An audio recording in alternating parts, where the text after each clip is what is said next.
ওম সাইৰাম সাই সচৰিতৰ 13 নং অধ্যায়ত আমি পাওঁ অন্যান্য সাইলীলা আৰোগ্য প্ৰদান ভীমাজী পাটিল বালা সিম্পি বাপু সাহেব বুটি আলান্দি স্বামী কাকা মহাজনী হাৰদাৰ দত্ত পন্ত দুৰ্জেয় মায়া শক্তি বাবাৰ কথাবোৰ আছিল খুব সংক্ষিপ্ত সাৰ গৰ্ভ গভীৰ অৰ্থপূৰ্ণ সুসমঞ্জস্য আৰু কাৰ্যকাৰী তেওঁ সদায় সন্তুষ্ট আছিল কোনো বস্তুৰ প্ৰতি বিব্ৰত নহৈছিল মায়াৰ শক্তি সম্বন্ধে বাবাই কৈছিল ভগৱানৰ শ্ৰীচৰণত যিজন শৰণাগত হৈছে তেওঁলোকেহে এই মায়া বন্ধনৰ পৰা ৰেহাই পাব পাৰিছে ভাগৱতত ভগৱান শ্ৰীকৃষ্ণই উদ্ধৱক কৈছে সাধুসকল তেওঁৰে প্ৰতিমূৰ্তি এনেদৰে চাবলৈ গ'লে আমি পাওঁ যে সাই বাবাই কেনেদৰে বাবাৰ ভক্তসকলৰ কল্যাণৰ অৰ্থে কত কি কৰা নাই পুনা জিলাৰ জুন্নাৰ তালুকৰ অন্তৰ্গত নাৰায়ণ গাঁৱৰ শ্ৰী ভীমাজী পাটিল 1909 চনত বুকুৰ বিষত আক্ৰান্ত হৈছিল আৰু লাহে লাহে সেই ৰোগ যক্ষ্মা ৰোগলৈ পৰিৱৰ্তন হৈছিল বহু চিকিৎসা কৰিলে কিন্তু কোনো ধৰণৰ তেখেতে সুফল নাপালে তাৰ পিছত তেখেতৰ যেহেতু বাবাৰ কৃতি তেখেতে শুনিছিলে তেখেতে শ্ৰীদিলে আহি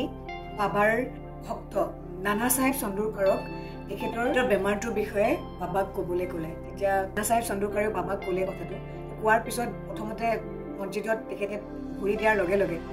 বাবা এটা কথাই ক'লে এই মছজিদত যোনে ভৰি দিয়ে তেখেতৰ সকলো দুখ ক্ৰুটি তেখেতৰ সকলো ৰোগ মুক্ত হয় তো সেই আধাৰতে সুন্দৰকৈ তেখেতৰ ইমানেই বমি হৈছিলে তেজ বমি হৈছিলে কিন্তু বাবাৰ সেই মছজিদত ভৰি দিয়াৰ পিছৰে পৰা তেখেতৰ সেই যক্ষ্মা ৰোগো নিৰাময় হৈছিলে আচৰিত থাকোঁতে তেখেতৰ এটা সপোন দেখা পালে প্ৰথমটো সপোনত তেখেতে দেখা পাইছিল এটা কবিতা তেখেতে আবৃত্তি কৰিব নোৱাৰাৰ বাবে শিক্ষকৰ পৰা বেতৰ কোব পাইছে আৰু দ্বিতীয় সপোনটো দেখিলে যে কোনোবাই তেখেতৰ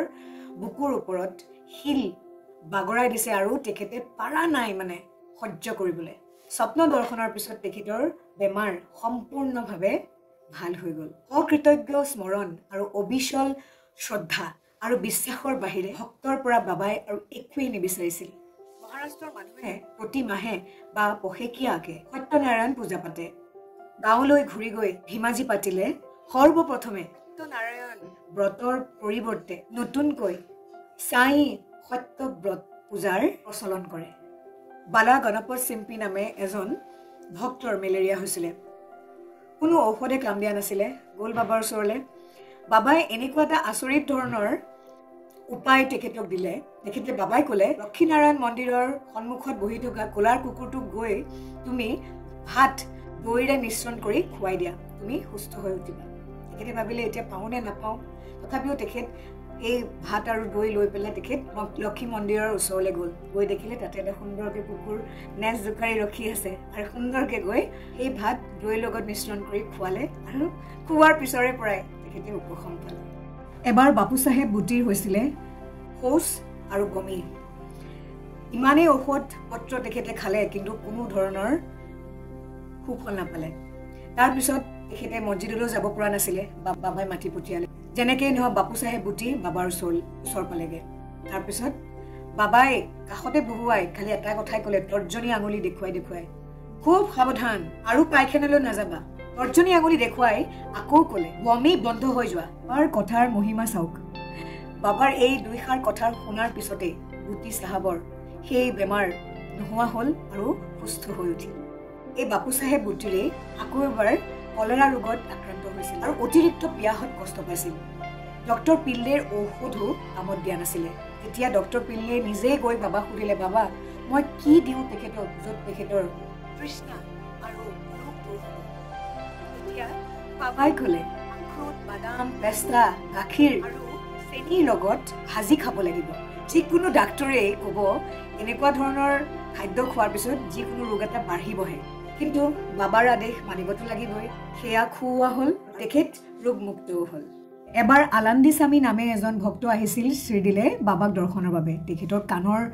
তামাময় বিষ তাৰপিছত কি কৰিব শ্যামাই গৈ পেলাই বাবাক ক'লে যে বাবা তেখেতৰ খুব কাণৰ বিষ কি কৰা যায় থাকিব নোৱাৰা হৈছে মানে কাণৰ বিষত তেতিয়া বাবাই ক'লে ওপৰলৈ সকলো ঠিক কৰিব তেখেতক চিন্তা কৰিব হাক দিয়া তেখেত ঘৰলৈ গ'ল এসপ্তাহৰ পিছত বাবালৈ চিঠি লিখি পঠাইছে যে বাবাৰ কথাৰ মহিমা কি মই আহি মোৰ ডক্টৰক যিটো দেখুৱালোঁ তেতিয়া অপাৰেশ্যন য'ত কৰিব লাগে বুলি কৈছিলে সেই কাণৰ সেই অপাৰেশ্যনৰ কোনো প্ৰয়োজন নাই বুলিয়ে ক'লে আৰু তেখেতে উপশমো পালে মুঠতে বাবাৰ কথাতেই বহুজন ৰোগীৰ ৰোগ ঠিক হৈছিল কাকা মহাজনী নামৰ এজন ভক্ত তেখেতৰ খুব বেছি পেটৰ অসুখ হৈছিলে তথাপিও বাবাৰ কাৰণে তেখেতৰ নিত্য যি কৰ্ম সেইখিনি কৰ্ম যেন কৰিবই লাগিব আৰু এই বিষয়ে তেখেতে কাকো একো কোৱাই নাছিলে আৰু এঘটি লোটা পানী তেখেতে মছজিদৰ কাষতে থৈছিলে যাতে পুতুককৈ গৈ পায়খানা কৰি আহিব পাৰে বাবাৰ মছজিদৰ সন্মুখৰ যিখন চোতাল সেইখন মানে পকা কৰি থকা হৈছিলে সকলোৱে মিলিজুলি কৰি আছিল কাকা মহাজনেও সেই কাম কৰি আছিল তৎক্ষণাত বাবাই কিবা কথাত খং উঠি চিঞৰি বাকৰি দিলে বাবাৰ খং দেখি চব দৌৰা দৌৰি ইফালে সিফালে গ'ল তাৰপিছত দৌৰা দৌৰি কোবত কাৰোবাৰ পকেটৰ পৰা চীনা বাদামৰ পেকেট এটা পৰিল আৰু সেই পেকেটটোৰ পৰা বাদাম উলিয়াই কাকা মহাজনেও দৌৰিবলৈ ওলাইছিল কিন্তু তেতিয়া বাবাই তেখেতক টানি আনিলে আনি ক'লে তুমি বহা এই বাদাম খোৱা বাদাম ধুনীয়াকৈ কাকা মহাজনীক বাবাই খোৱালে আৰু বাবাই কেইটামান খালে খাই লৈ ক'লে তুমি এঘটি পানী খোৱা তাৰপিছত পানী খালে এতিয়া চিন্তা কৰক এই চীনা বাদাম কি পেটৰ অসুখৰ বাবে এটা ঔষধ হ'ব পাৰে নেকি কিন্তু